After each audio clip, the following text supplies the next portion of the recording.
Let's take a quick look at our corn prices right now and our quotes provided by Bar Chart.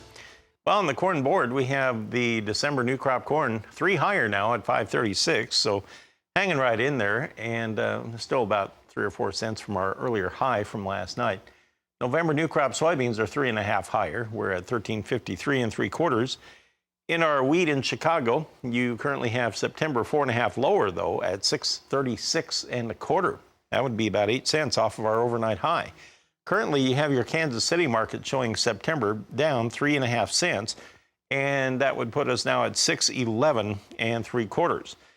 Meanwhile, looking at the spring wheat market in Minneapolis, you have the September 9 3/4 cents higher at 8.67, and of course, the crop condition report yesterday just reinforced the decline in the crop conditions in that national spring wheat crop.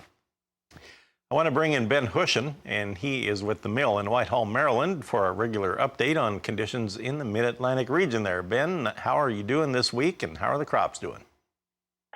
Good morning, Marlin. Well, this time last week, we were in excessive heat, mid-90s, lots of humidity, very heavy humidity. Then we kind of transitioned over the weekend.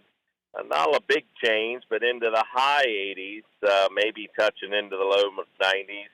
And that was just in time as corn began to tassel. We like to see a little less heat for that, but still plenty of heat and humidity this week.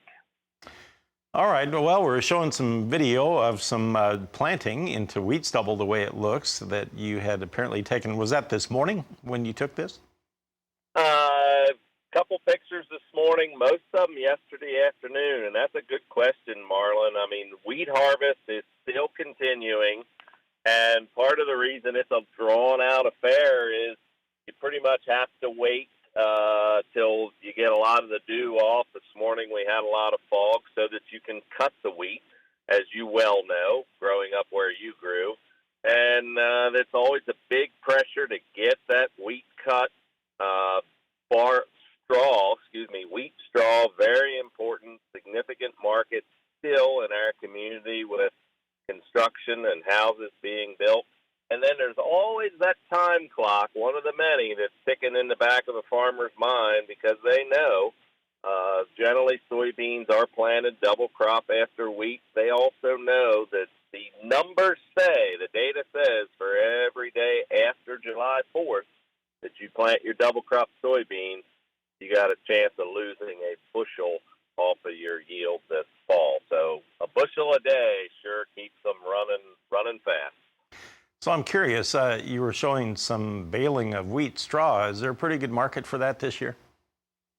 It's a great question. It has dropped significantly for some folks. There's definitely a tail off in the wholesale market, but the farmers who have developed their long-term clients, a lot of farmers, contractors come in and buy every bale they'll put in the barn, thousands and thousands of bales, and others that just load it up, put it on a truck, and take it to market, that's not going so well right now. So is that used more for livestock use or landscaping use, like on roadsides or what? Yeah, a little bit of both. The contractors, most of them have developed long-term farmer relations where they go to the farm, pick up what they need as they need it.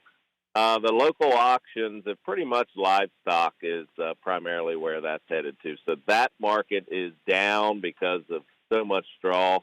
But contractors, once they get comfortable with who they're buying from and that they know how to bill, et cetera, they tend to keep going back to them. Just real quickly here, Ben, when do you think you'll be wrapping up on the wheat harvest there? Oh, anybody that's listening in this community is saying they sure hope tomorrow. But the last several days, we've had a shout, clouds roll in the afternoon, thunderstorms pass through. And as a good friend of mine, a farmer, said yesterday, you know, Dad always said when wheat harvest is tough to get done, corn yields better, because you know what that means. That means we're having rainy days, and that's exactly what we're being blessed with, is a thunderstorm passing through almost every day, which shuts down wheat harvest.